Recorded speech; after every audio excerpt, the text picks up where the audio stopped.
Hello दोस्तों, आज हम एक ऐसे शख्स की बात करेंगे जिसने भारत को विज्ञान के क्षेत्र में एक नई राह दिखाई। भारत को महाशक्ति बनाने की सोच रखने वाले पद्म भूषण, पद्म विभूषण और भारत रत्न से सम्मानित डॉक्टर एपीजे अब्दुल कलाम की एक गरीब परिवार में जन्मे कलाम का भारत के राष्ट्रपति बनने तक का सफर बहुत कमाल का रहा है। वे इसरो के वैज्ञानिक होने के साथ साथ राजनीतिज्ञ, लेखक और शिक्षा के क्षेत्र में स्कॉलर भी थे। साथ ही वे हर धर्म के व्यक्ति का सम्मान किया करते थे। एपीजे अब्दुल कलाम का जन्म 15 अक्टूबर 1931 को तमिलनाडु के रामेश्वरम में धनुषकोडी गांव में एक मध्यम वर्गीय मुस्लिम परिवार में हुआ था। इनके पिता का नाम जैनुलाब्दीन था और वो ना ही ज्यादा पढ़े लिखे थे और ना ही ज्यादा पैसे वाले। इनके पिता मछुआरों को नाव किराए पर देकर अपने घर का खर्च चलाते थे। अब्दुल कलाम एक संयुक्त परिवार में रहते थे और इनके 5 भाई व 5 बहनें थी। इनके पिता भले ही पढ़े लिखे नहीं थे, पर इनके जीवन पर उनका बहुत प्रभाव रहा, क्योंकि उन्होंने अब्दुल कलाम को बहुत अच्छे संस्कार दिए। जब कलाम 5 साल के थे तब रामेश्वरम की पंचायत के प्राथमिक विद्यालय में उनका दीक्षा संस्कार हुआ था। ये सुबह 4 बजे उठकर गणित का ट्यूशन पढ़ने जाते थे। 5वीं कक्षा में पढ़ते समय इनके अध्यापक छात्रों को समुद्र तट पर ले गए और पक्षी के उड़ने की तरीके की जानकारी दी। इन पक्षियों को देखकर कलाम ने तय कर लिया कि भविष्य में उन्हें विमान विज्ञान में ही जाना है। एक बार अब्दुल कलाम के शिक्षक यादुराई सोलोमन ने उनसे कहा कि जीवन में सफलता तथा अनुकूल परिणाम प्राप्त करने के लिए तीव्र इच्छा, आस्था और अपेक्षा, इन 3 शक्तियों को भलीभांति समझ लेना और उन पर प्रभुत्व स्थापित करना।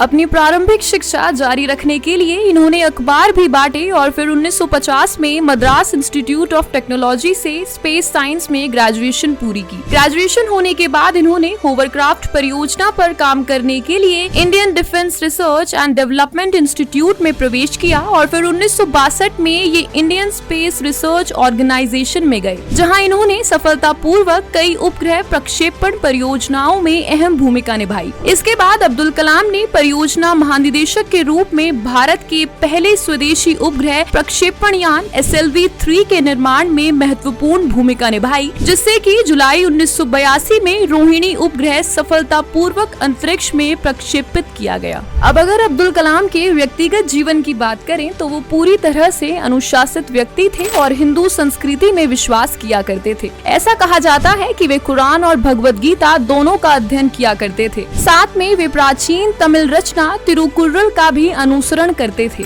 राजनीतिक स्तर पर कलाम चाहते थे कि भारत की भूमिका का अंतर्राष्ट्रीय स्तर पर विस्तार हो और भारत ज्यादा से ज्यादा महत्वपूर्ण भूमिका निभाए। वे तकनीक को भारत के हर आम इंसान तक पहुँचाने की वकालत करते थे और भारत को महाशक्ति बनते देखना चाहते थे। इसी के साथ डॉक्टर कलाम बच्चों और युवाओं के बीच अत्यधिक लोकप्रिय थे। वे जीवन भर शाकाहारी रहे और हमेशा हर किसी का सम्मान किया करते थे, चाहे वो दफ्तर का नौकर ही क्यों न हो। इन्होंने अपनी जीवनी विंग्स ऑफ फायर भारतीय युवाओं को मार्गदर्शन देने के अंदाज में लिखी है और अपनी दूसरी पुस्तक guiding souls dialogues of the purpose of life आत्मिक विचारों के बारे में लिखी है। फिर ये भी पता चला कि दक्षिणी कोरिया में इनकी पुस्तकों की काफी मांग है। एपीजे अब्दुल कलाम का राजनीतिक और वैज्ञानिक जीवन साथ साथ चला और दोनों में ही इन्होंने अविश्वसनीय लक्ष्य हासिल किए। ये एक राजनेता से कहीं ज्यादा एक वैज्ञानिक थे और विज्ञान में ही इनकी दिलचस्पी थी। 1972 में ये भारतीय अंतरिक्ष अनुसंधान संगठन से जुड़े और 1980 में इन्होंने रोहिणी उपग्रह को पृथ्वी की कक्षा के निकट स्थापित किया। इसी तरह भारत भी अंतर्राष्ट्रीय अंतरिक्ष क्लब का सदस्य बन गया। इसके बाद इसरो लॉन्च व्हीकल प्रोग्राम को कामयाब बनाने का श्रेय भी इन्हीं को दिया जाता है। फिर कलाम ने अग्नि और पृथ्वी जैसी मिसाइलों को स्वदेशी तकनीक से बनाया और इसी तकनीक से लक्ष्य भेदी गाइडेड मिसाइल्स को भी डिजाइन किया। अग्नि मिसाइल और पृथ्वी मिसाइल के सफल परीक्षण का श्रेय इन्हीं को दिया जाता है। जुलाई 1992 से दिसंबर 1999 तक अब्दुल कलाम रक्षा मंत्री के विज्ञान सलाहकार, सुरक्षा शोध और विकास विभाग के सचिव रहे। इसके बाद इन्होंने पोखरण में दूसरी बार परमाणु परीक्षण भी परमाणु ऊर्जा के साथ मिलाकर किया और इसी तरह भारत ने परमाणु हथियार के निर्माण की क्षमता प्राप्त करने में सफलता पाई। इसी वजह से भारत परमाणु शक्ति से संपन्न राष्ट्रों की सूची में शामिल हो गया। इन्होंने विज्ञान के क्षेत्र में भारत के विकास स्तर को 2020 तक आकर्षक और अत्याधुनिक बनाने के लिए एक नई सोच दी। इन्हें भारतीय जनता पार्टी समर्थित एनडीए घटक दलों ने अपना उम्मीदवार बनाया था, जिसका वाम दलों के अलावा सारे दलों ने समर्थन किया। फिर अब्दुल कलाम को 18 जुलाई 2002 लोगों को 90% बहुमत के साथ भारत का राष्ट्रपति चुना गया और इनका कार्यकाल 25 जुलाई 2007 को समाप्त हुआ। वैसे तो अब्दुल कलाम राजनीतिक व्यक्ति नहीं थे, लेकिन राष्ट्रपति बनने के बाद कुछ हद तक इन्हें राजनीति में संपन्न माना जा सकता है। इन्होंने अपनी पुस्तक इंडिया 2020 में कहा कि ये भारत को अंतरिक्ष विज्ञान के क्षेत्र में दुनिया का सिरमौर राष्ट्र बनते देखना चाहते हैं और परमाणु हथियारों के क्षेत्र में ये भारत को सुपर पावर बनाने की बात सोचते हैं। राष्ट्रपति का कार्यकाल खत्म होने के बाद डॉक्टर कलाम IIM शिलोंग, IIM अहमदाबाद सहित IIM इंदौर में एक विजिटिंग प्रोफेसर बन गए। इसके बाद Indian institute of space science and technology Thiruvananthapuram के कुलाधिपति बने और अन्ना विश्वविद्यालय में एरोस्पेस इंजीनियरिंग के प्रोफेसर। फिर 2012 में कलाम ने युवाओं के लिए भ्रष्टाचार को हराने के विषय के साथ मैं आंदोलन को क्या दे सकता हूँ नाम का एक कार्यक्रम शुरू किया। इसके बाद 2011 में आई हिंदी फिल्म आई एम कलाम में एक गरीब बच्चे पर कलाम के सकारात्मक प्रभाव को दिखाया गया और उनके सम्मान में वो राजस्थानी बच्चा छोटू खुद का नाम बदलकर कलाम रख लेता है।